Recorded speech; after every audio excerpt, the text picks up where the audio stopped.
Hello everyone, I Dr. Vijay Srivastava welcome you on my YouTube channel MESCHEM 30 Exploring Mystery of Chemistry. In this segment of electrochemistry, we are just going to start the subheading Daniell cell.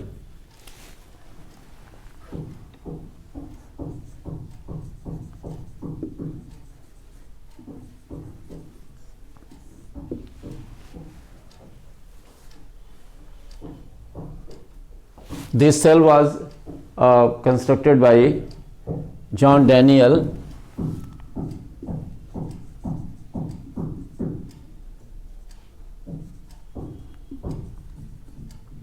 in 1836.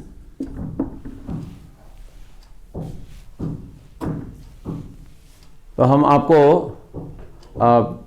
सबसे पहले बताएंगे कि इस cell का construction क्या है। तो construction आप देखते हैं इसमें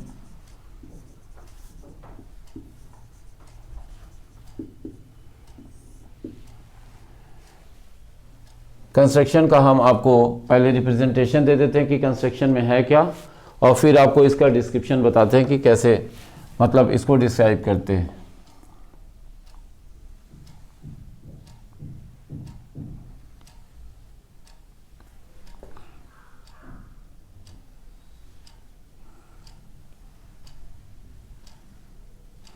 तो इसमें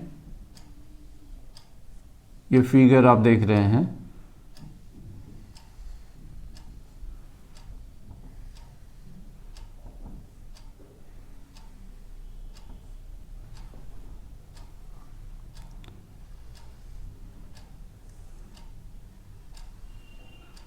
फिगर कंस्ट्रक्शन आपको दिखाया जा रहा है कि इनके कौन कौन से पार्ट्स हैं और कैसे कैसे जो था वो आपस में इंटरकनेक्टेड होते हैं।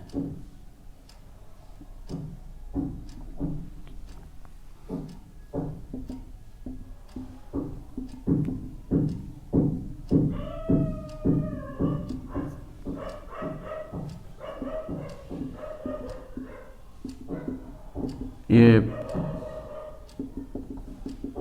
लेफ्ट हैंड साइड का पार्ट हमने कंस्ट्रक्ट किया इधर, और ये राइट हैंड साइड।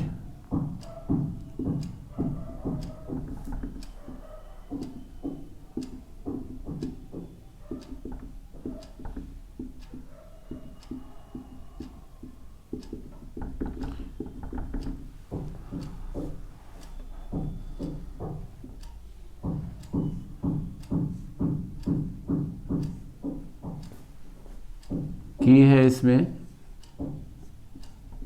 एक एमीटर लगा हुआ है, अगर आवश्यकता होगी तो एक बल्ब भी इसमें लगा सकते हैं।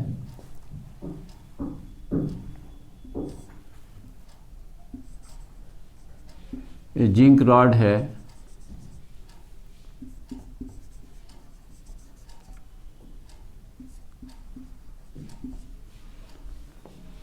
और ये copper rod.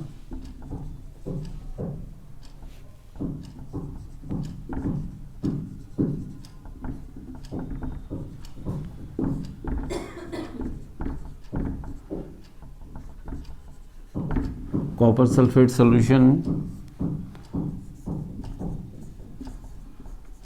Zinc sulphate solution,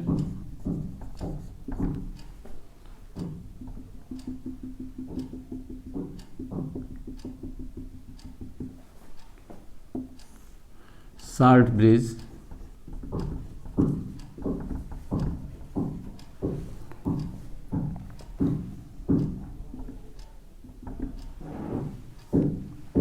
direction ये की है, ये एमीटर है, ये डायरेक्शन है इलेक्ट्रॉन फ्लो का, और ये डायरेक्शन जब की को प्रेस करेंगे तो ये डायरेक्शन जो था वो करंट फ्लो का हो जाएगा।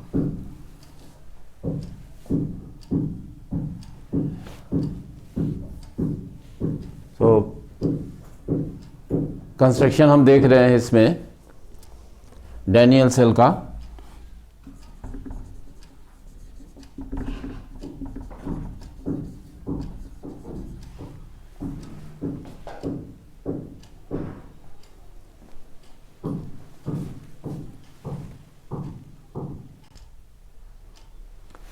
तो अब हम आपको डैनियल सेल का कंस्ट्रक्शन यानी इसकी संरचना बताने जा रहे हैं।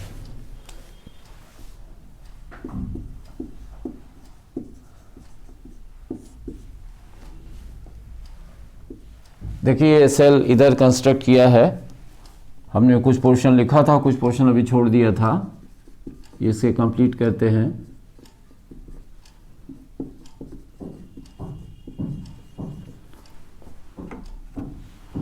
तो कंस्ट्रक्शन ध्यान से समझिए, इसमें दो हाफ सेल्स होते हैं। लेफ्ट हैंड साइड के हाफ सेल को एनोडिक हाफ सेल तथा राइट हैंड साइड के हाफ सेल को कैथोडिक हाफ सेल कहते हैं। एनोडिक हाफ सेल में जिंक की राड यानी जिंक की छड़ जिंक सल्फेट के एक्वस सॉल्यूशन में डिप की जाती है, और कैथोडिक हाफ सेल में कॉपर की राड यानी कॉपर की छड़ जो होती है वो कॉपर सल्फेट के एक्वस सॉल्यूशन में रखी जाती है। ये दो सेपरेट कंपार्टमेंट्स हैं जिनमें ये अरेंजमेंट किया जाता है। दोनों इलेक्ट्रोलाइट सॉल्यूशंस में इलेक्ट्रिकल कांटेक्ट के लिए हम एक U shaped glass tube use करते हैं जिसे हम साल्ट ब्रिज कहते हैं, और इस साल्ट ब्रिज में कंसंट्रेटेड सॉल्यूशन पोटेशियम क्लोराइड का भरा होता है, यानी salt bridge is filled with A concentrated solution of potassium chloride. आगे चल के इसके बारे में बात करेंगे कि साल्ट ब्रिज क्यों यूज़ करते हैं और इसका सिग्निफिकेंस क्या होता है। तो पहले ये सेल कंस्ट्रक्शन, और इसमें बताया आपको कि जिंक की राड जिंक सल्फेट के सॉल्यूशन में और कॉपर की राड कॉपर सल्फेट के सॉल्यूशन में डिप की जाती है। बताया कि जिंक की राड जो होती है वो एनोड का काम करती है, इट फंक्शंस एज एनोड, और कॉपर की राड कैथोड का काम करती है यानी इट फंक्शंस एज कैथोड। इसमें एनोड निगेटिव इलेक्ट्रोड होता है और कैथोड पॉजिटिव इलेक्ट्रोड होता है, यानी एनोड पर इलेक्ट्रॉन्स कलेक्ट होते हैं जो ये एक्सटर्नल सर्किट में वायर के द्वारा मूव करते हैं और कैथोड पर आते हैं। अब एनोड जो है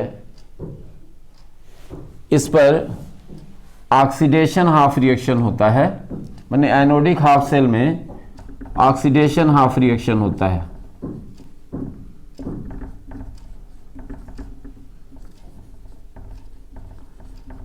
माने ये अर्ध अपक्रिया होती है जो ऑक्सीकरण अर्ध अपक्रिया कहलाती है, एनोडिक हाफ रिएक्शन। उसी तरह से कैथोडिक हाफ सेल में रिडक्शन हाफ रिएक्शन होता है।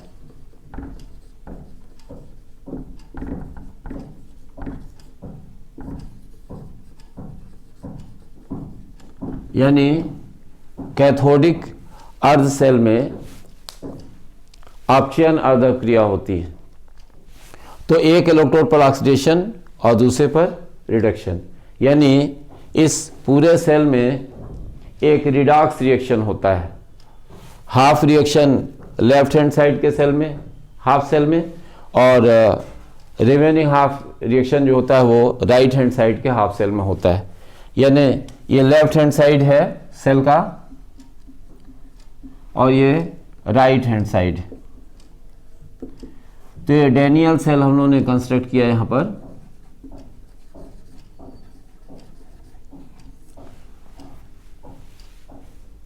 तो कंस्ट्रक्शन उम्मीद करेंगे कि आपको समझ में आएगा। एक बार फिर से समझ सकते हैं कंस्ट्रक्शन को कि डैनियल सेल में दो हाफ सेल्स होते हैं। लेफ्ट हैंड साइड के हाफ सेल को एनोडिक हाफ सेल या एनोडिक अर्थ सेल कहते हैं। इसमें जिंक की राड जिंक सल्फेट के एक्वस सॉल्यूशन में डिप की जाती है, और राइट हैंड साइड का जो हाफ सेल होता है वो कैथोडिक हाफ सेल कहलाता है। इसमें कॉपर राड कॉपर सल्फेट के सॉल्यूशन में डिप की जाती है। ये जिंक राड एनोड का काम करती है, ये निगेटिव इलेक्ट्रोड है, और इसमें कॉपर राड कैथोड का काम करती है, ये पॉजिटिव इलेक्ट्रोड है।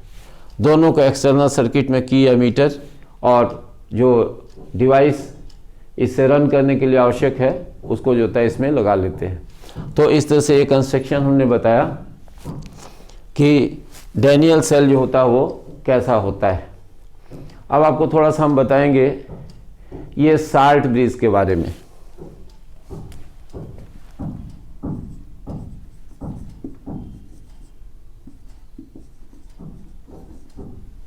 साल्ट ब्रिज, जिसे हिंदी में हम लवण सेतु कह सकते हैं। तो साल्ट ब्रिज एक inverted U shaped glass tube है। यू बनाया कैपिटल थोड़ा बड़ा सा कि यू शेप्ड ग्लास ट्यूब है, और इस ग्लास ट्यूब में पोटेशियम क्लोराइड और एगर आता है, उसको मिला करके सॉल्यूशन बनाते हैं जो बाद में ट्रांसपेरेंट और जेल लाइक हो जाता है। तो दो चीज़ें मिक्स करते हैं, KCl और एगर के मिल करके जेल लाइक सॉल्यूशन बनाता है। और ये सॉल्यूशन जो होता है, जो जेल लाइक होता है, इसमें जब फिल कर दिया जाता है तो ये इलेक्ट्रिकल कंटैक्ट का काम करता है। इसमें मेन फंक्शन क्या है? साल्ट ब्रिज के इम्पॉर्टेंट फंक्शन में सबसे पहली बात यह है कि यह दोनों इलेक्ट्रोलाइट सॉल्यूशन में इलेक्ट्रिकल कंडक्टिविटी को मेंटेन करता है, इलेक्ट्रिकल कंटैक्ट मेंटेन करता है, और एक्सटर्नल सर्किट की सहायता से ये पूरी सर्किट जो होती है सेल की कंप्लीट हो जाती है।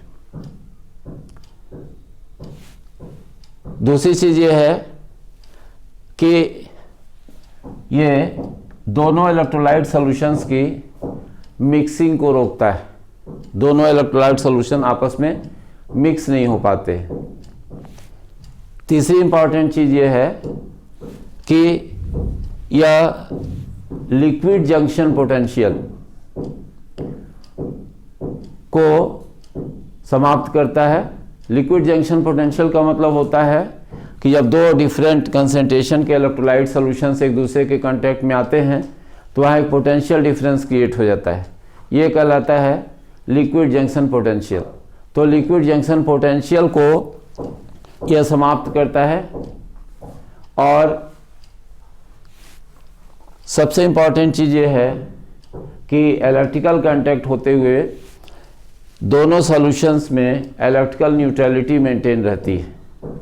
अपने आयन और जो मेटल है उनके बीच में इलेक्ट्रिकल न्यूट्रलिटी इसकी मेंटेन रहती है। पोटेशियम क्लोराइड में जो पोटेशियम आयन है और जो क्लोराइड आयन है, दोनों की मोबिलिटी सेम होती है, इसलिए कहीं डिफरेंसेज इसमें क्रिएट नहीं हो पाते। तो यह हमने आपको बताया कि जो साल्ट ब्रिज है इसका फंक्शन क्या है इसमें। यानी salt bridge electrical conductivity maintain करता है, इलेक्ट्रिकल कांटेक्ट को मेंटेन करता है, सॉल्यूशन की मिक्सिंग को रोकता है, लिक्विड जंक्शन पोटेंशियल को समाप्त करता है, और अलग अलग इलेक्ट्रोलाइट सॉल्यूशन में जो इलेक्ट्रिकल न्यूट्रलिटी है वो मेंटेन करता है। तो इस तरह से बताया कि साल्ट ब्रिज दोनों इलेक्ट्रोलाइट सॉल्यूशन को कांटेक्ट करके सर्किट को कंप्लीट करने में हेल्प करता है। तो इस तरह से हम लोगों ने देखा कि डैनियल सेल क्या है, इसका कंस्ट्रक्शन कैसे है, और इसमें जो डिफरेंट पार्ट्स हैं वो कैसे फंक्शन करते हैं। तो अब हम आगे देखेंगे इसमें कि इस डैनियल सेल में जो सेल रिएक्शन होते हैं वो कैसे होते हैं।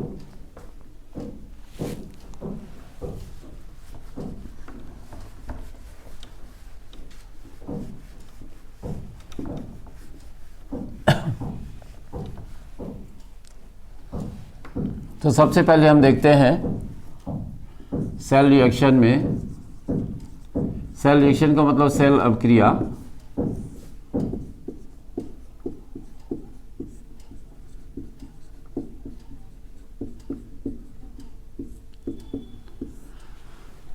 सेल रिएक्शन में जैसा आपको बताया था कि दोनों कंपार्टमेंट्स में हाफ रिएक्शंस या अर्ध अभिक्रियाएं होती हैं। तो सबसे पहले हम देखते हैं एनोड पर,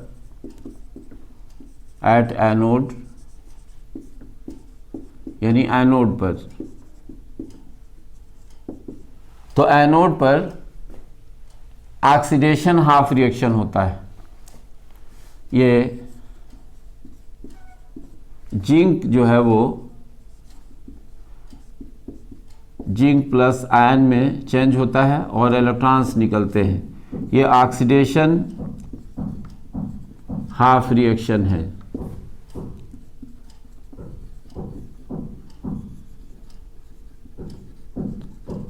यानी कह सकते हैं इसको ऑक्सीकरण अर्ध अभिक्रिया।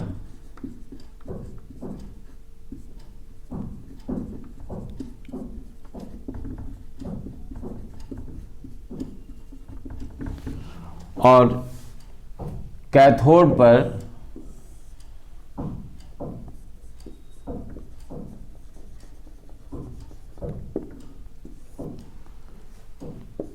रिडक्शन हाफ रिएक्शन होता है। तो कॉपर आयन जो एक्वस सॉल्यूशन में है वो एक्सटर्नल सर्किट से आए हुए इलेक्ट्रॉन्स को एक्सेप्ट करता है और कॉपर में चेंज होकर के डिपॉजिट हो जाता है। तो ये रिडक्शन हाफ रिएक्शन है।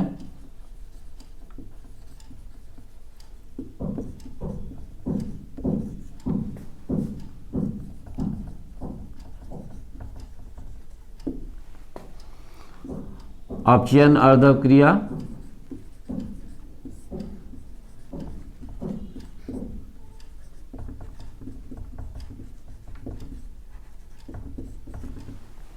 अब इन दोनों हाफ रिएक्शंस को अगर हम ऐड कर दें तो सेल रिएक्शन हमको मिल जाता है। तो सेल रिएक्शन के लिए अब इस सेल को हम हटाते हैं यहां से।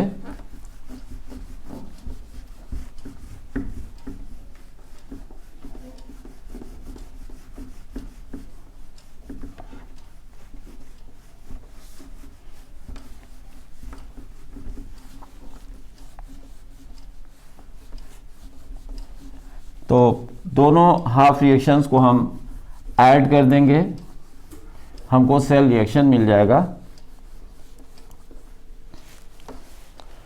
ऐड कर दे दोनों हाफ रिएक्शंस तो हो जाता है ऐड करने के बाद Zn plus Cu plus plus, इससे बन जाए Zn plus plus A plus Cu। ये ओवरऑल रिडॉक्स रिएक्शन है।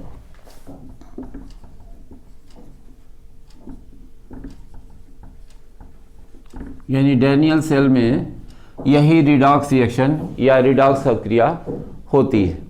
अब जो सेल है उसका रिप्रेजेंटेशन कैसे देते हैं?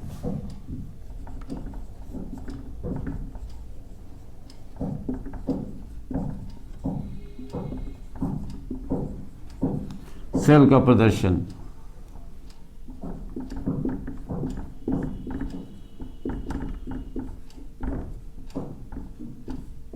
सेल का प्रदर्शन कैसे करते हैं?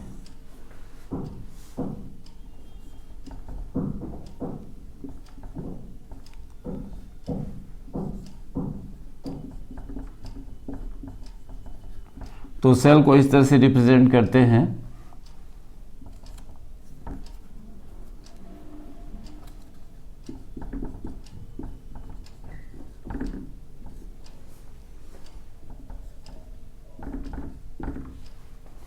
चूंकि सेल में जो कंसंट्रेशन होता है जिंक आयन का और कॉपर आयन का वो 1 मोलर रखते हैं, इसलिए इसको हम इस तरह से लिख सकते हैं कंसंट्रेशन के हिसाब से।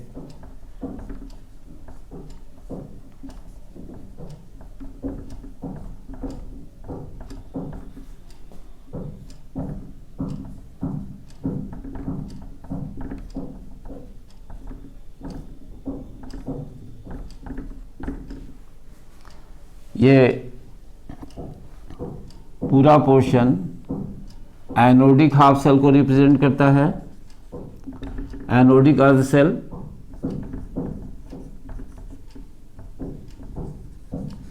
और ये कैथोडिक हाफ सेल को रिप्रेजेंट करता है।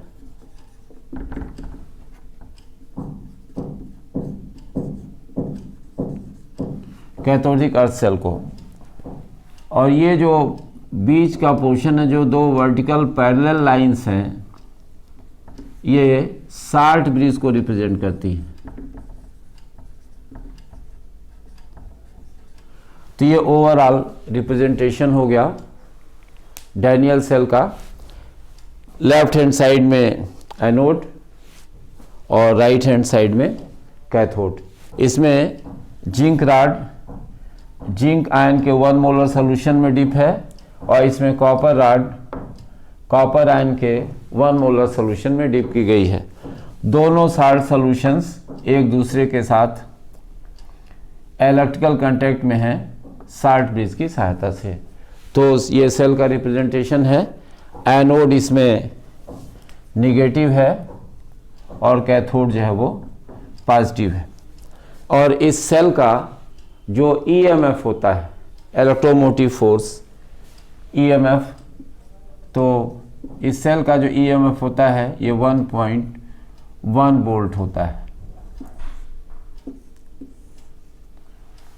तो हमने आपको बताया कि डैनियल सेल कैसा होता है।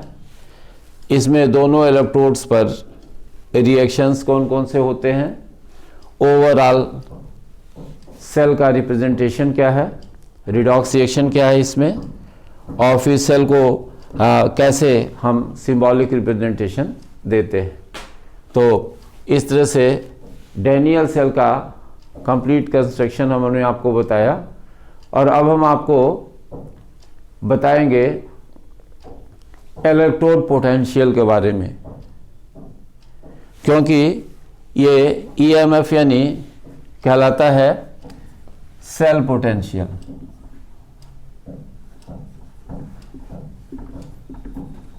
ये जो वैल्यू है वो सेल पोटेंशियल कहलाती है। तो पहले हम जानेंगे इलेक्ट्रोड पोटेंशियल क्या होता है, और फिर इलेक्ट्रोड पोटेंशियल के बाद से तब हम देखेंगे इसमें कि ये सेल पोटेंशियल कैसे फाइंड आउट करते हैं इस सेल के लिए।